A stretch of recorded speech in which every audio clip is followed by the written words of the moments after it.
Still a little bit yeah. nervous about the whole idea of having our wives on the show. I still think it's a great idea and it'll make for a good podcast, but oh dear, what stories are they going to tell? No, right? Oh me. Oh me. Heather actually was very open to the idea when I told her. And Nice.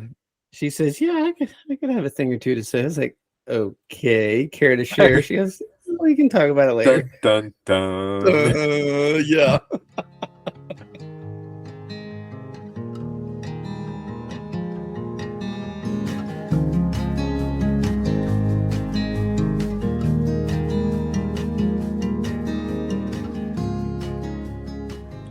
And we're back after that very short recess of 1 week to discuss another Bearded Bible Brothers topic. I'm Matt, and today we are digging into different study aids and commentaries and resources to help you and ourselves, really, ones that we've found helpful to help study Scripture the Jewish way. But first, Josiah, how are you this morning? Oh, I'm doing great. I'm All doing right. very good. I'm doing very good. It was a rough night's sleep. The wife's not home, but other than that, it's been good. Gotcha. How are you? How are For a you? moment, I thought you were going to say I'm doing gray and just stroke your beard. But then you Yeah. added the T at the end, and oh, okay. There are moments I do feel very gray. You've earned every stripe of wisdom you bear, sir. Oh, thank you, sir. I appreciate it. I'm doing well too. My little boy is growing up and being a handful of wonder and joy and opinions, and Sounds about right. we have a whole bunch of good days and a couple of rough moments, but all in all, we are Mm. extremely blessed.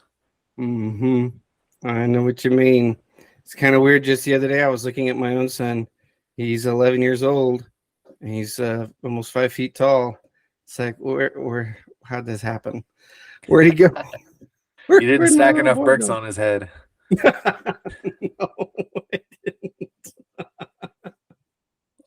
Missed No, I opportunity. didn't. No, I didn't. But oh man, yeah. It's an amazing journey life is. And what an interesting segue we can actually have in saying just the more you grow, the more you learn, and the more you find that there's various ways of looking at life and experiencing life. And he just the other day, my son was commenting on how much he's changed over the years and the things he's learned. He's like, Dad, I can. One of the things we were talking about, he's reading books the size of Lord of the Rings Nice. at 11 years old, and like the Hobbit or the Fellowship of the Ring. And I handed him another book today, and he goes, "Oh, okay, yeah, I can do this." 500-page book. It's like, yeah, I can do this. It's like, No wow. sweat. And he goes, Dad, you know what? He woke up. So he was given some books over the weekend, and by one of his aunts, and she gave him one of those Choose Your Adventure books. And he holds it up. He tells me he read the whole thing this morning. He read the entire Choose Your Adventure book this morning, and it's like, okay. And he tells me the entire story while we're eating breakfast. He wakes up very early, and And I imagine he read like all of the possible endings. yes, he did. Of course. He did. He did. But when I handed him this book, he goes, "Okay, this one will actually take me a little while." I was like, "Okay." You are raising him right, sir. Oh, That's fantastic. I am so trying. But ironically, one of the things that I was not expecting this as much, but one of the things that's got him asking even more questions about Bible and how to read it and how to study it is a radio show called Jonathan Park. Do you remember that name? So our guest, John Fornoff, Yes. he has written episodes for Jonathan Park. And so My son is a big John Fornoff fan. Number one. And number two, Jonathan Park is probably his favorite radio show. And he loves listening to it, but not only does he love listening to it, but he really enjoys the questions that it yields for him and the conversations he and I get to have. And he was actually commenting one day, he's like, Dad, how is this always going to the Bible for us? I was like, well, why do you think? He goes, well, maybe because it's Bible related. I said, I guess it is. So we're always talking about different things related to that show when it comes to the Bible. But one of the things we talk about a lot is perspective and how there's more than one way to look at something and still be able to garner something from it. Because there's times where, depending on the item, he can have a few cultural influences that tell him, no, you have to look at it this way. You can't look at it that way. And he really enjoys looking at things from a multiple perspective. When we do partial reading, for example, we will do two different video parses after that. We'll do one from Bim Bam. You heard of Bim Bam? Yep. And then another one from Aleph Beta. Okay. And they get so excited because they go, okay, I really like how it said that, but I also like how this other one said this, and how it just all brings it together. And my daughter one day, she even got upset because we weren't going to have time to be able to do one of the videos. She got upset because now I'm not going to have as full a picture, Dad. Oh, I was like, wow, okay. So do you guys do this like on a Friday night, or do you whatever night of the week works in any given week, or? We usually do it on Sabbath. Okay. We'll either do it on Friday night or we'll do it Saturday during the day. Typically, usually Saturday during the day. Nice. And so we'll sit down. We will read the entire parsha, and usually the way it's you feel like you've done something right when your kids are actually fighting to say, no, I want to read that chapter. No, I want to read this chapter. That's fantastic. It's like, okay. So we split up the parsha between all four of us, and then we actually, as we read it, we even the kids will raise their hand with questions, and we'll talk about the questions. And they at first they would get frustrated and laugh when I answered their question with a question, but nowadays I do that and they go, well. Yep, they've just come to expect it as normal. Yeah, exactly. But oh man, we were let's see, we were into partial reading for a short while when my son Joel said, I never thought Bible reading could be a way of studying the Bible. And it's like, and it's one of those more simple statements you don't really think about a whole lot. But when you do, you go, wait a minute. I can sit here and I can do a deep search, a deep word study if I wanted to. But like what we did on our last episode, and being able to just read Genesis and start picking out all of these similar connections and the study that it yields. Yes. That's when the commentaries and everything else truly become study aids. They're no longer the focus of the study. It's the Bible itself. That's so good. Isn't it? So I know this is kind of a roundabout way to get to our topic, but then again, it's I think a very practical one. Absolutely. Because I not to dish. We've had our topic about church, but I remember being in so many quote unquote Bible studies where we would actually get into the Bible, but then the Bible would almost become secondary because it was no longer what we were talking about. We'd be going off on, well, this commentator said this, well, this commentator said that. And then even then it would even move on from commentators into doctrine. And while I can appreciate having all of those perspectives, the primary one that we kept missing on was the Bible. We'd run so far afield. It'd go, what were we talking about? You know what I mean? So, always coming straight back to Scripture, I think, is definitely crucial if you're wanting to study Scripture, right? And I mean, you did that quote of Hillel, and I actually gave that quote to someone recently. It was my son, and he's like, "Dad, that makes so much sense." I said, "Yeah, how's that?" He goes, "Well, if what you've told me of how the Torah is going to be my foundation, then it makes sense how the rest of the Bible is going to be the commentary on what it is and what it means to have that as my foundation." Yep. He's getting it. It's commentary and case study. Yes. Oh, yes. Oh, absolutely. So, but then again, things can be very useful, such as when we were doing the Genesis last time, and we were pointing out how that phrase got up early in the morning. While we can take that very literally, it's necessary to note it's an idiom. Right. So that's when those study aids really come in handy, because it takes us out of what we think we know into what is actually happening. Right. So tell me, where do the listeners go to find out that phrase is an idiom? Where did you learn that? What study aids do you use? Well, let's see here. I'm going to ask the same question of you. But I beat you to it, neener. Well, there is several.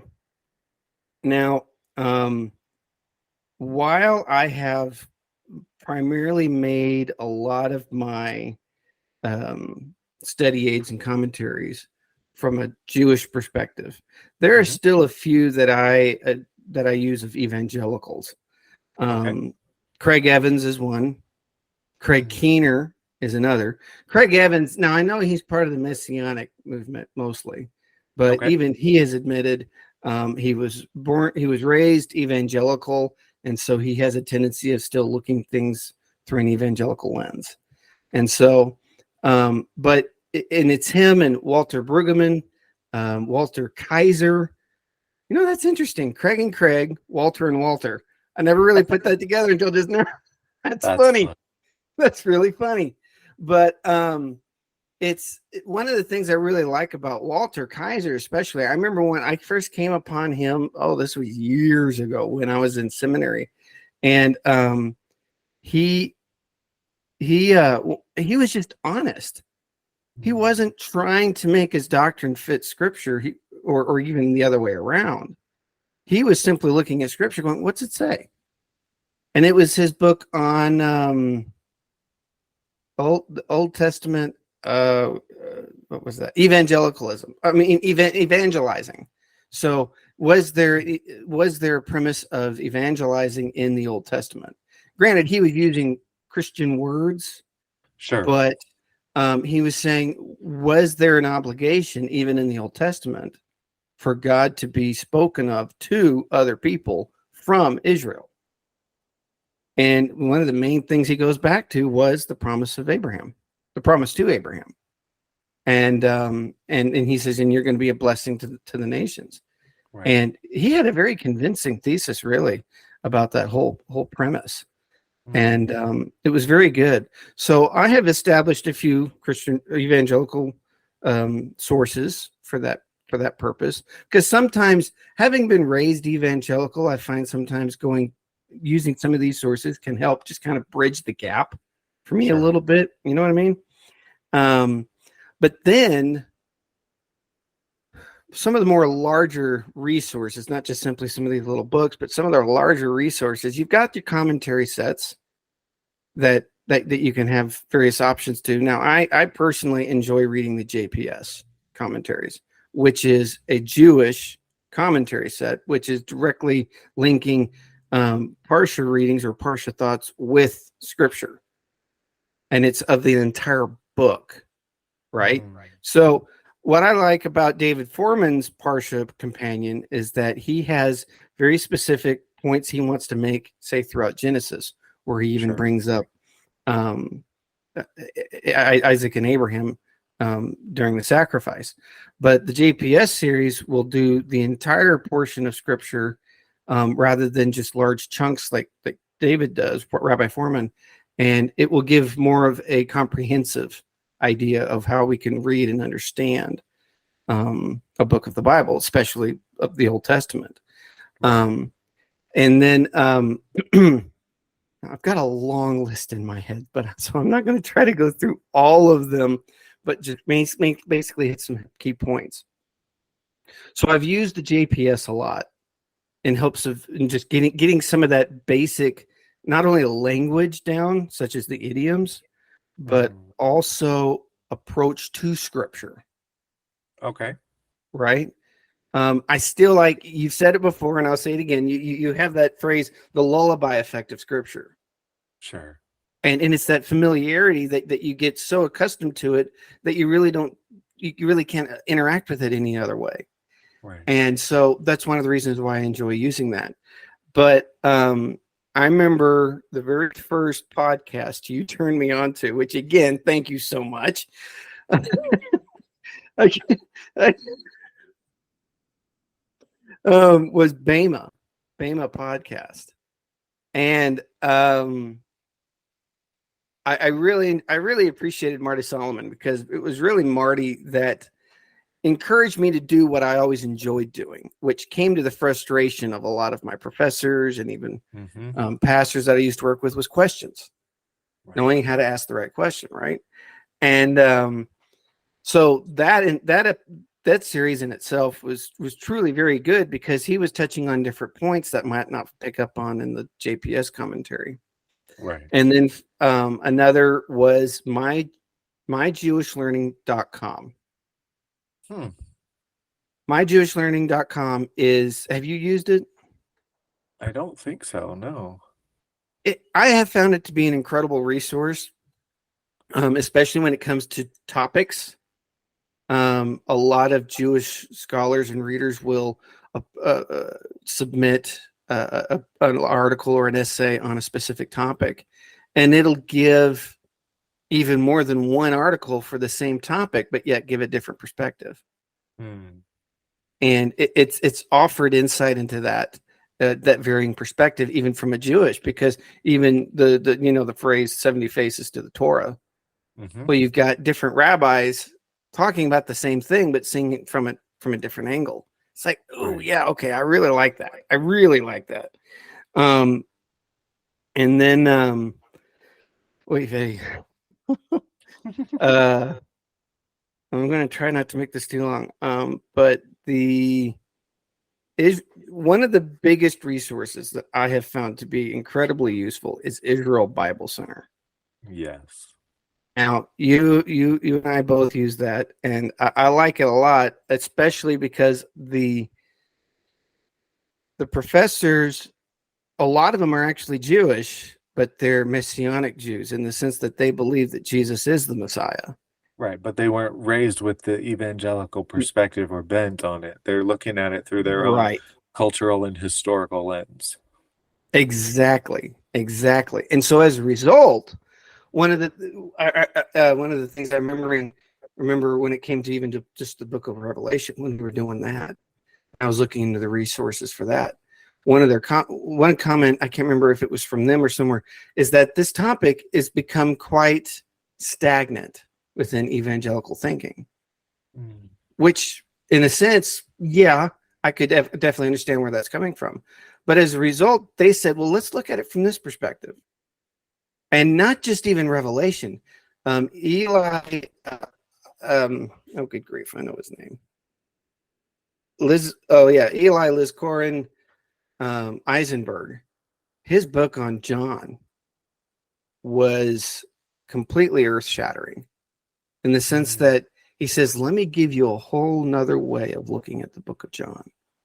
And I was like, whoa, okay, yeah, this definitely opens up a lot more to understanding John. And I could give you bullet points, but really I would encourage anyone and everyone go find his book, read it. The great thing is that if you sign up for Israel Bible Center, they usually give that book among several others to you for free and a PDF file, so you can get them that way. Okay, so Aleph Beta is another one. That's Rabbi David Foreman. They have some amazing videos on there. It's a lot like the Bible Project. And so they really tackle some fascinating stuff about Scripture. They are not Messianic, though. They are correct Reformed Jews. Excuse me. And so he will give it from that perspective.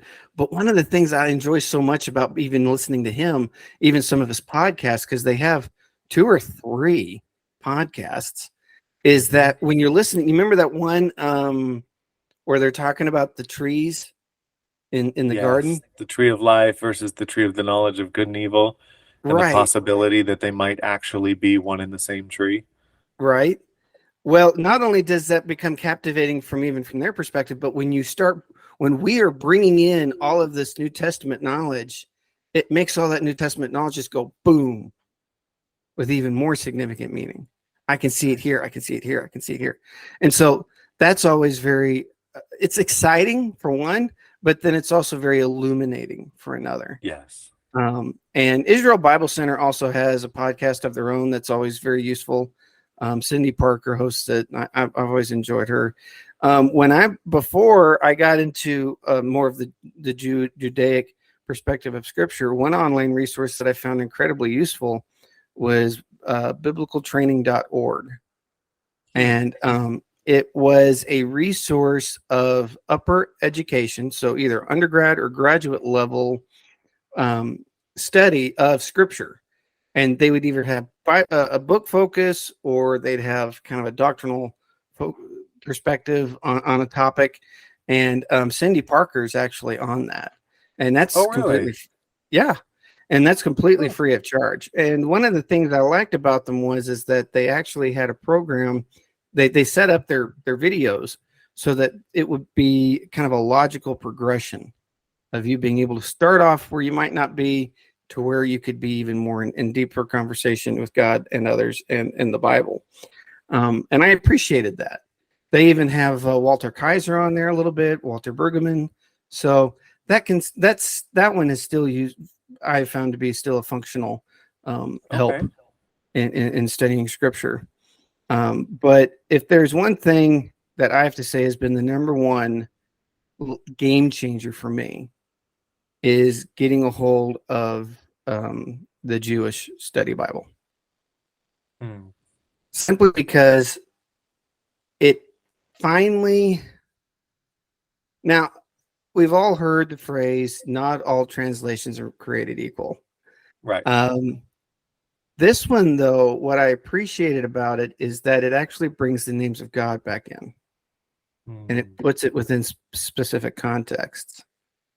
And it also brings in a lot of Jewish language back in. In reading that Bible that way, it reminds me this is their Bible. And it's become my Bible, but this is still a Jewish book. Right. And it helps remove that lullaby, that familiarity effect for me. That way I can actually approach the Bible saying, okay, now this is going to be a little different from the Sunday school classes that I grew up with. And so just having that translation alone that's definitely been the biggest resource that I've leaned on and fallen back on, is just having that use of Scripture. And even my kids have said, Dad, the names are for struggle trying to pronounce those Hebrew names, but they said, one of the things, let's see, what was it? My daughter said that I like reading from the complete Jewish Bible because, Daddy, it's more active. It's like, oh, okay, yeah, I can definitely see that. And she says reading through Exodus is a little easier, or even Leviticus for that matter. And we've read through Leviticus a few times, and every time the images for her just kind of pop out a little bit more because she says it's much more descriptive and it's much more active, and I feel like I can actually put myself there. Excellent. Right. Excellent. And I'm sure I'm going to have some others. I already have some others popping in my head, but I don't want to consume the time of our podcast today. So please, let me throw that question back at you. What are some sources that you have found to be useful? I really, really love the Bible Project. I know that we've Mm. talked about them before, but Tim Mm-hmm. Mackey is phenomenal. And so he has the Bible Project. He also has an older podcast where they've just taken every sermon that he has a recording of and put it on the podcast. And that one's called Oh, really? Exploring My Strange Bible. Huh? I did That's not know super about good. that. That's cool. And on that, he does a whole series through the book of Matthew, through the book of Jonah, through Hebrews. Very, very good. So they're a little bit more palatable. It's not deep study because it's in a sermon, like a 45-minute sermon context. Mm-hmm. Mm-hmm. But it's a good perspective shift on how to read this differently, how to read it in a more Hebraic, more Jewish way, how to appreciate the language that's being brought in and the context of each topic that's being brought up. That's fantastic. Now, maybe you can clear something up for me. I have heard Tim Mackey is Jewish by birth, but is evangelical by practice. Is that true? I don't know if he's Jewish heritage or not. I have no idea. At the beginning of the Exploring My Strange Bible podcasts, his little intro, he explains himself as, quote, a Bible history and language nerd. Who thinks Jesus of Nazareth is absolutely amazing and worth following with everything that you have. I think that's how he says it. Mm-hmm. So he doesn't. I've never heard him mention any Jewish heritage, but I don't know. Okay, and that could But that could be simply hearsay. So don't yeah, quote me on that. not sure. Another really good one that I have dug into and am continuing to dig into is called the Naked Bible podcast with Dr. Michael Heiser. Yep. He went home to be with the Lord in February this year, but Right.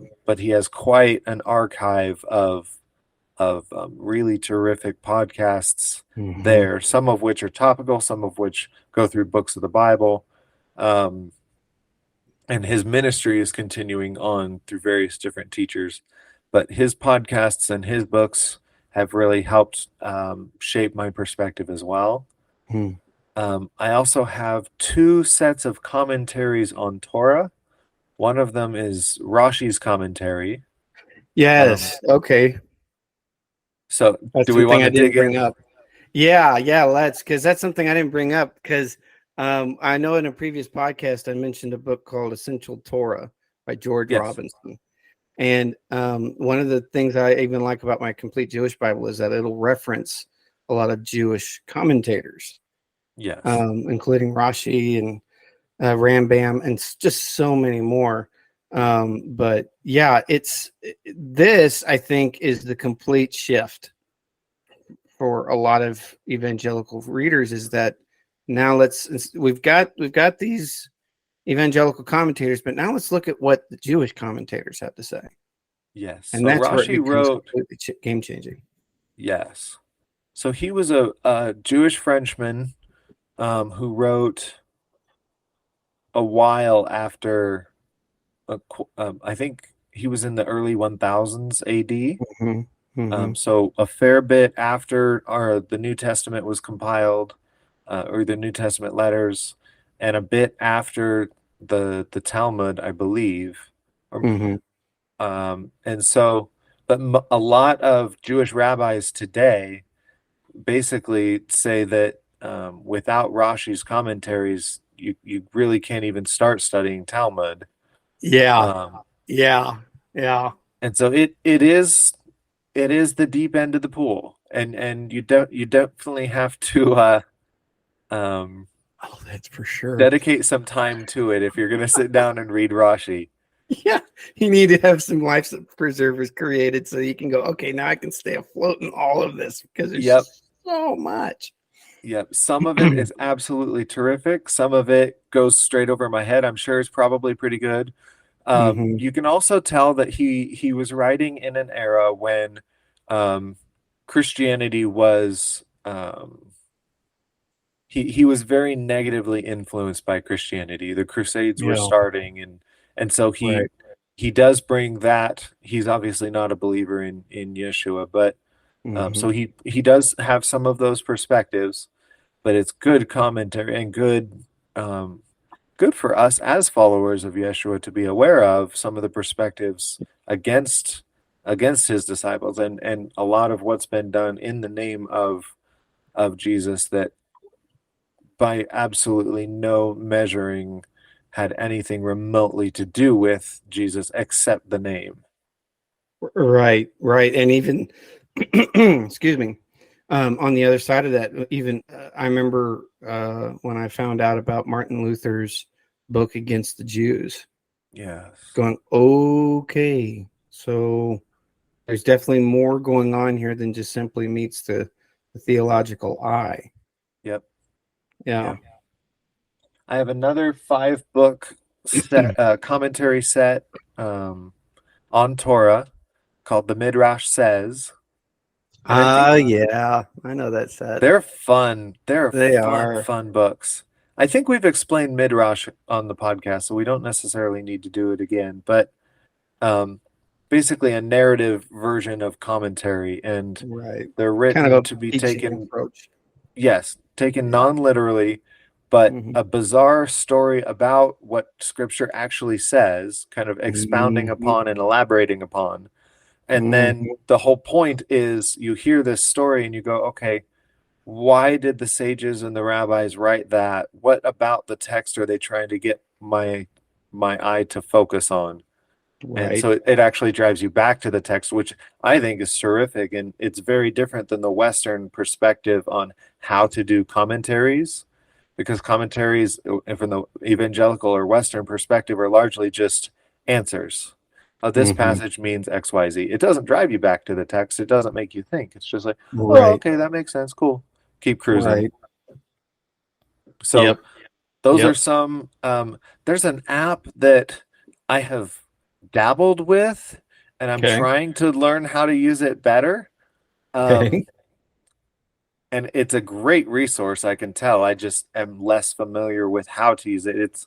I'm probably going to butcher the name. It's Sephiria or Oh, Sephira. yes. Yes.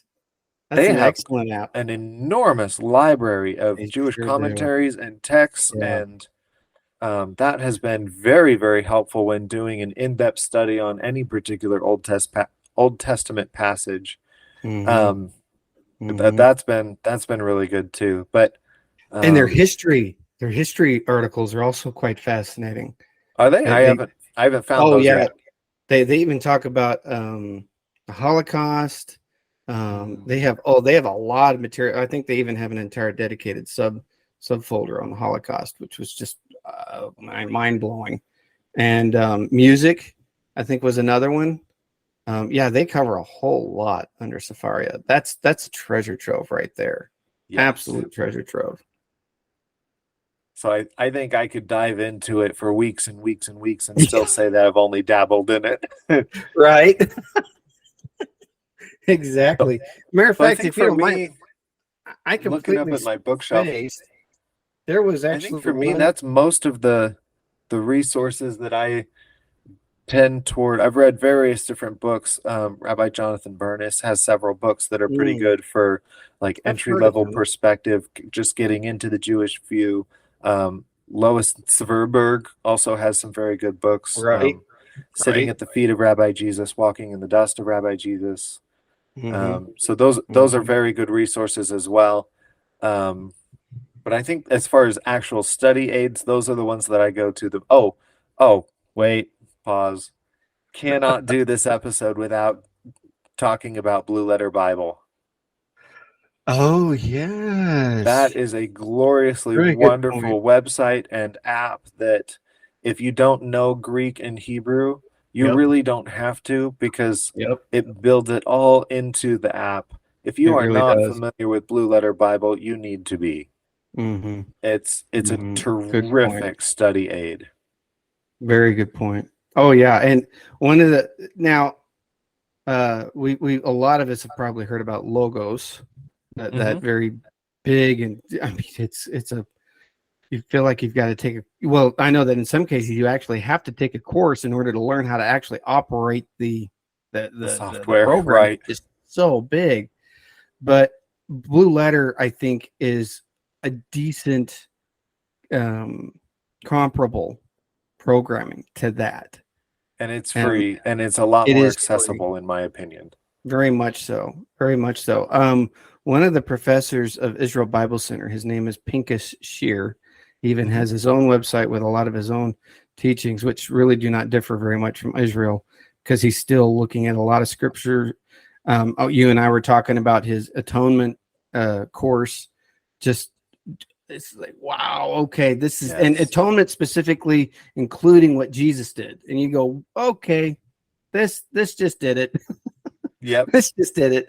But not only, the one I forgot about was called the Hebrew Bible Study app. Hmm. And I found it maybe about a year ago. Oh no, a year and a half ago. That's what it was. A year and a half ago, because I kept trying to find something that would allow me to not only have a Hebrew Bible, but also provide me resources.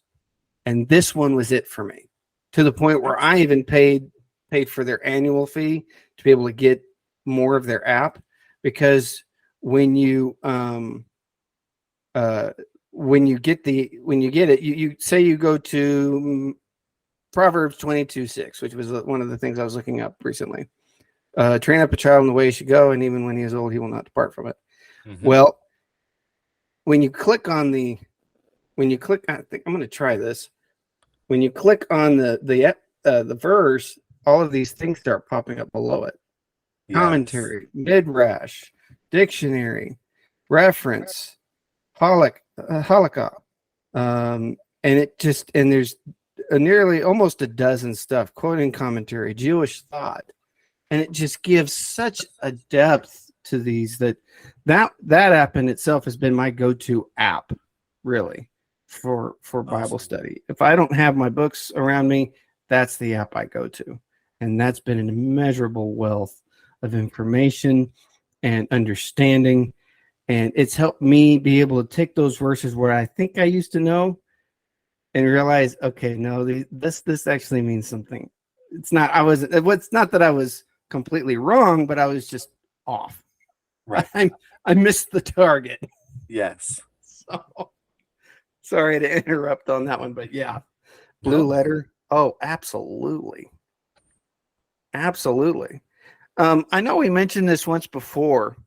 I think it was in our last podcast or the podcast right before. But I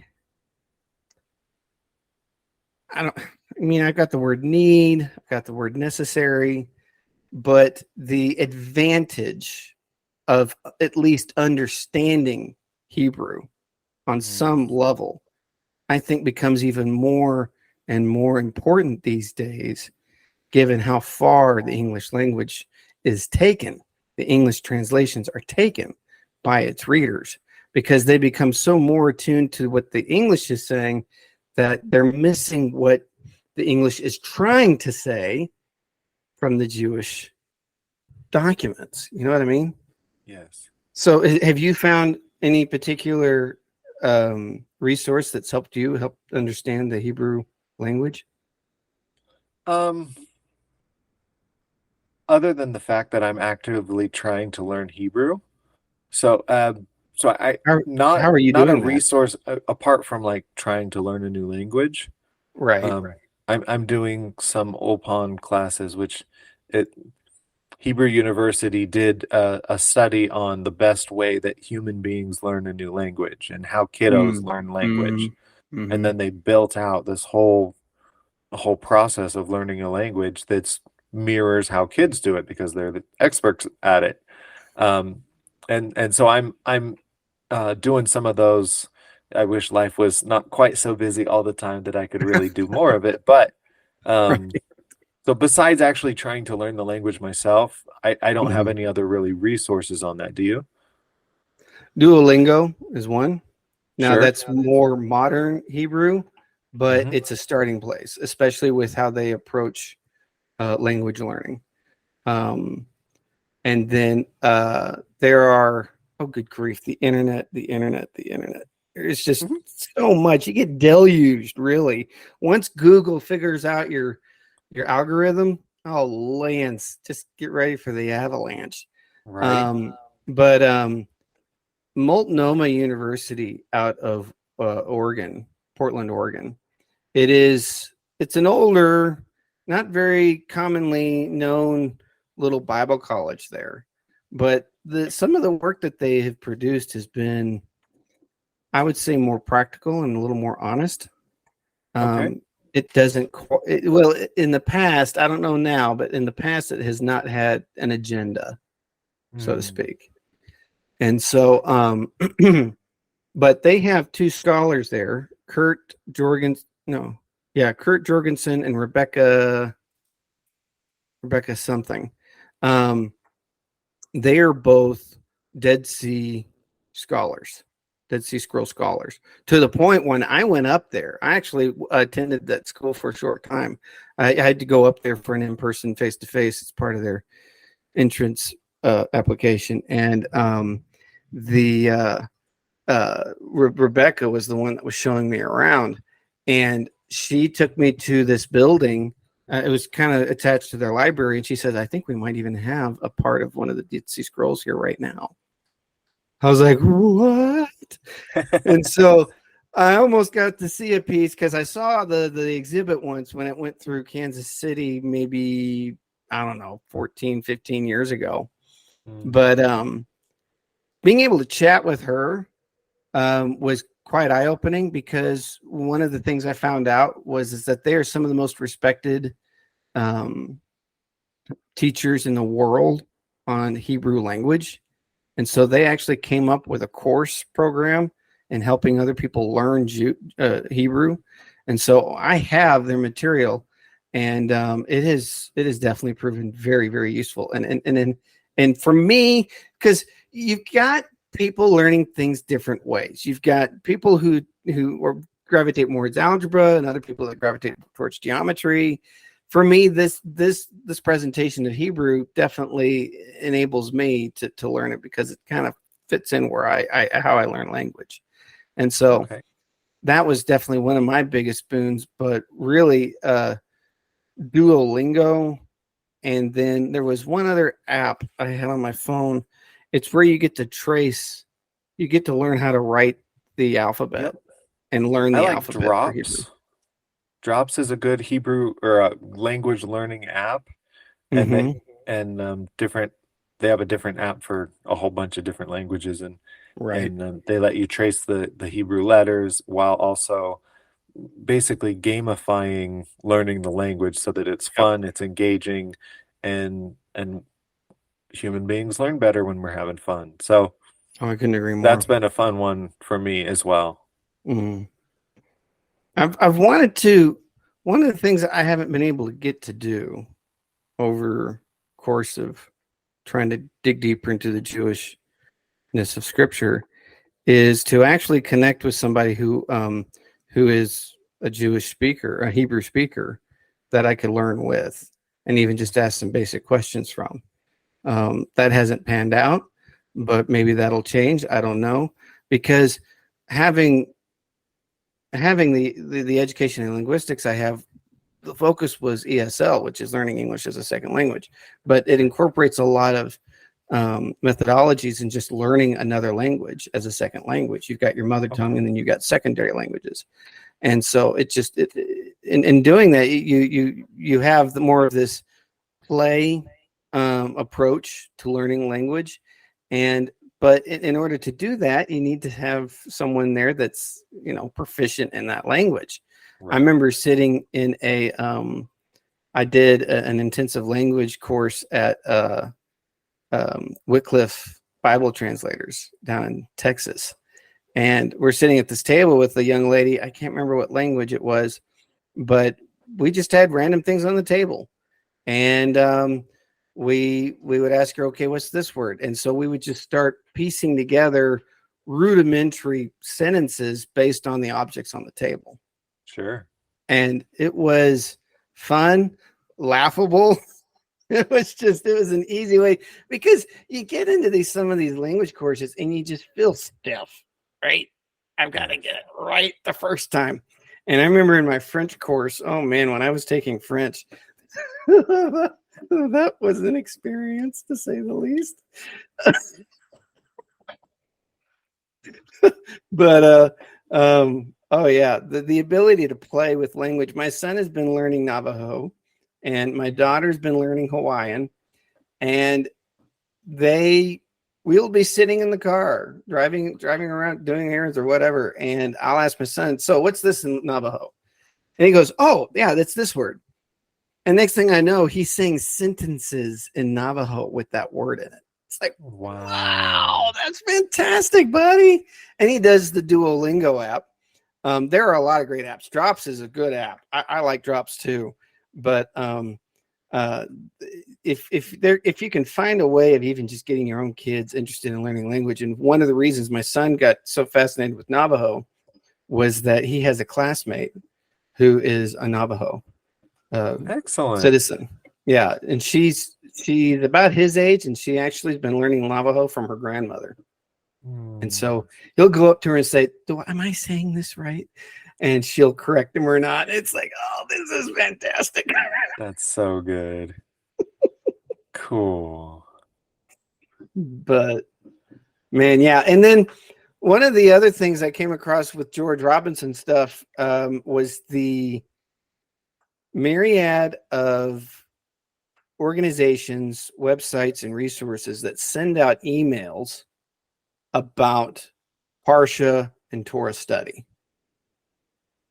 Even, I mean, yeah, you got many websites you can interact with, but even just having an automatic email show up in your email. I mean, he gives an entire list of organizations that will send you a weekly, if not daily, email on Torah study and Parsha reading. It's like, wow. You really want to jump in the deep end, you're going to, but really, even just being in 6 inches of the stuff, you'll drown. There's just so much available. But if there was one resource that you could say is really topping them all, what would that be? Top them all as far as ones that have helped me? Yes.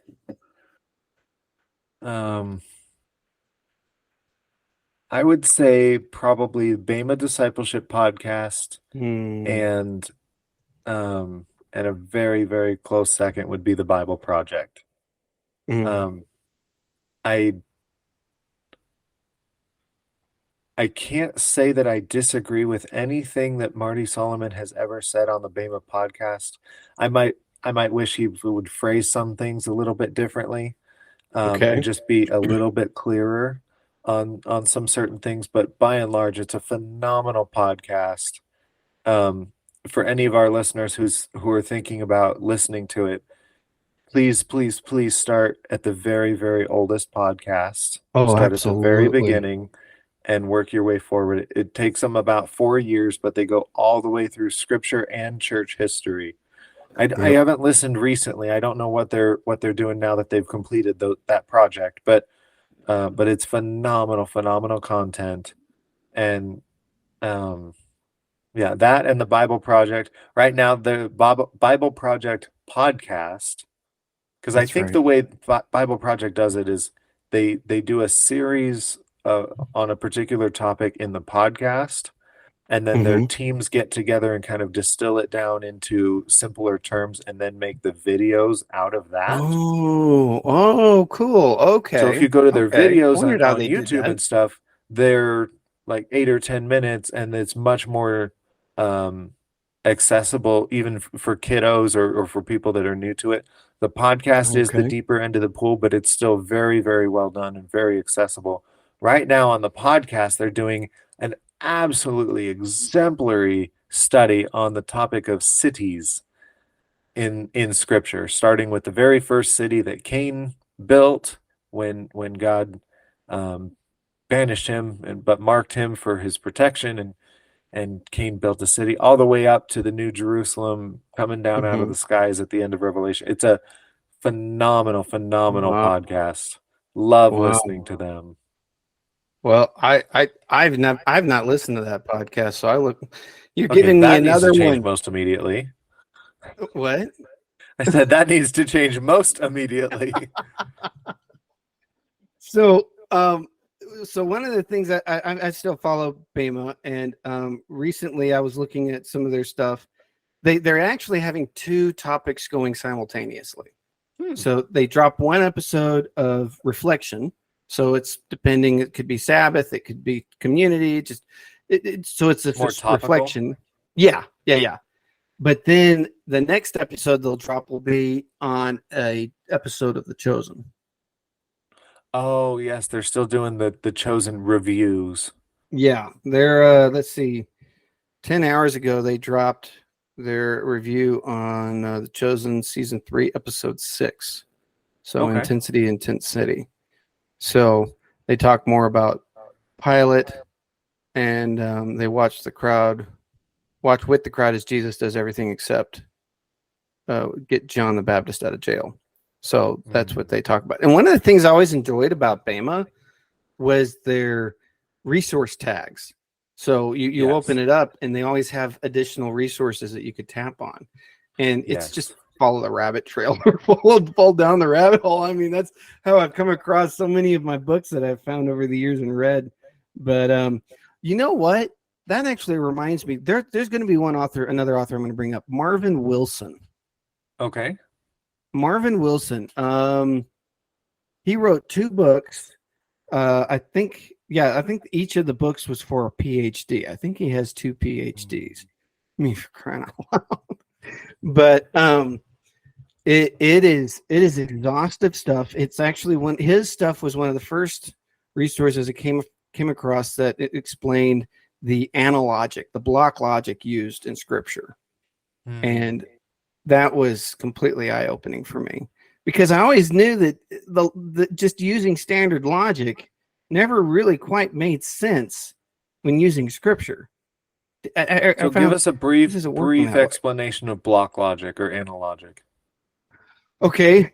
It's where two things that seem, and I know I've brought this up before, but let's definitely rehash. It's where you see the things that may appear contradictory to each other, but they can stand side by side with each other. They're in separate blocks of their own. Sure.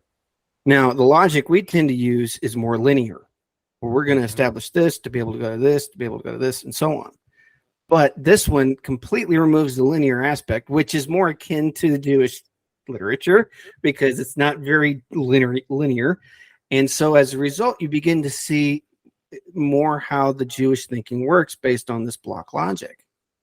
Because you can have two truths that may oppose one another still remain side by side with each other and still work. Sure. An easy example might be God is love and God is justice. Yeah, exactly. Those might seem to be in contrast, or using kind of evangelical language. Another one might be like election, predestination versus free will type conversations. Both of those are true. Scripture at various different places talks about both of those things, but putting those side by side, seeming in contrast, but being able to have conversation and study around those. And what I found for me personally was that block logic went more to the heart of me as a person, whereas the standard linear logic went to me as a thinker. Yes. It went more to the function of a person. You could actually apply it to how a person works, because we're contradictory in ourselves a lot of the time. It seems that way. And so that block logic goes to that more functional operation, whereas the linear logic just goes to that philosophical operation, which for me, honestly, it just gets so tiring because I found philosophy to be fascinating, and I know that sometimes in my life I've actually kind of fallen into philosophical thinkings at time. But when I use the block logic, I've actually used it in a unique way in that I've been able to use it in understanding how I work.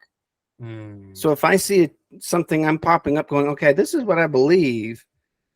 And I use that as kind of a method of going, okay, what else am I believing that could kind of wrap around this one central truth, but yet remain kind of blockish.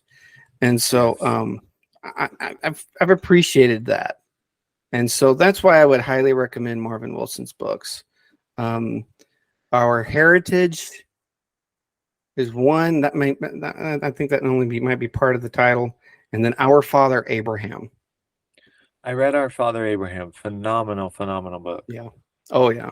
And just it's almost it's nearly comprehensive. He kind of touches on just so many different points. You just kind of go, okay, that's the kind of book you don't read it in chapters, you read it in small sub chunks.